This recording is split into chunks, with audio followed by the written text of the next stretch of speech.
For 51-year-old Rachel Carmichael, life in Alamos Park, Texas, seemed picture-perfect.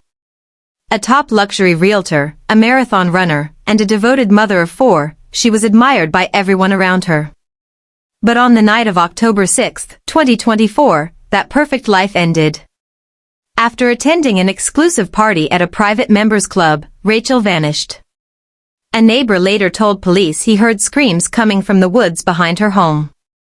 Her husband reported her missing the next day, but it was already too late. Months earlier, Rachel had made a chilling remark to her banker, "If I ever go missing, look for me in a lake."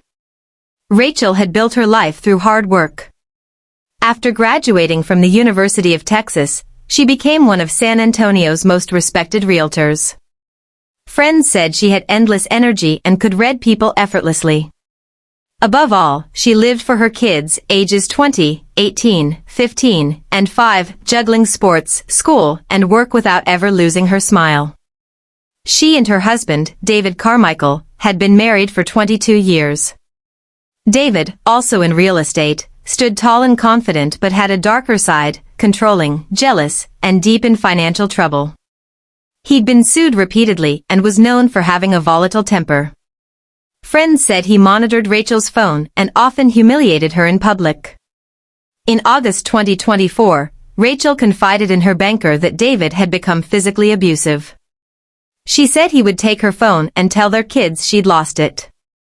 That's when she made that haunting statement about ending up in a lake. Still, she never filed a report. Like many victims, she kept hoping things would change. On October 6, Rachel and David attended a party at the Argyle, a historic private club. Witnesses said the couple argued, and David shoved her against a wall. Their 5-year-old daughter, who was with them, later told a counselor she saw her father hit Rachel that night. By 8:40 p.m., surveillance showed Rachel and her daughter at an H-E-B grocery store. At 9:15, Rachel called a friend saying she was on her way over. Minutes later, she phoned her mother, saying David had assaulted her again. Right then, David accessed their phone account and suspended her service. Rachel arrived safely at her friend's house around 9:25. But less than an hour later, her phone signal showed she was back home. It was the last time it ever pinged. Around 10:30 p.m., a neighbor saw the couple arguing in the front yard. Rachel was trying to run while David pulled her back. She broke free and ran toward the woods. The neighbor grabbed a flashlight, then heard 2 piercing screams. Then silence. Around midnight, he heard David's truck start and drive away. Hours later, it returned. The next morning, cameras captured David's black pickup at an H-E-B parking lot with a large ice chest in the back. At 7:15 a.m., Rachel's phone had its final ping in a nearby business district. Later that morning, David dropped his daughter at school. In the bed of his truck were trash bags, and that same ice chest. At 9:12 a.m., surveillance at a Whataburger showed his truck again, this time loaded with 3 white bags, a plastic bin, and something large wrapped in a blue tarp.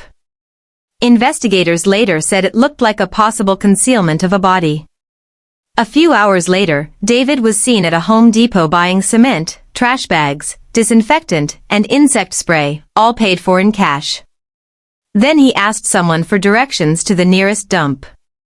Rachel never showed up to pick up her daughter, something she had never once missed. Still, David didn't report her missing until the next evening, only after friends threatened to call police themselves.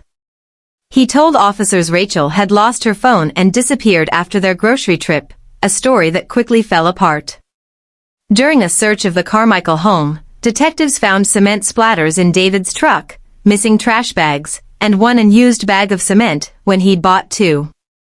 A wall near the staircase had a fresh dent, matching their daughter's story that he had slammed Rachel against it.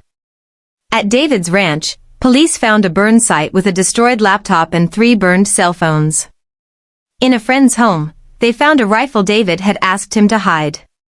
The breakthrough came when investigators recovered a reciprocating saw David had tried to throw away. It tested positive for Rachel's DNA. 1 month after her disappearance, David Carmichael was charged with murder, evidence tampering, and abuse of a corpse. His bond was set at $5 million.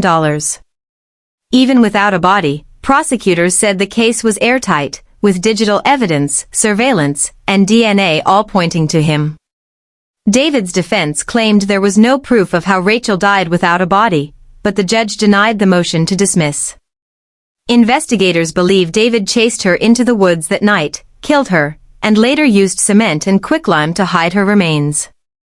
It's now been a year, and Rachel's body has never been found. Her oldest daughter, Hannah, has become her voice.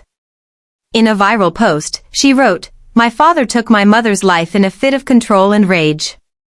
Women are told to stay quiet. I won't. I'll speak for my mom."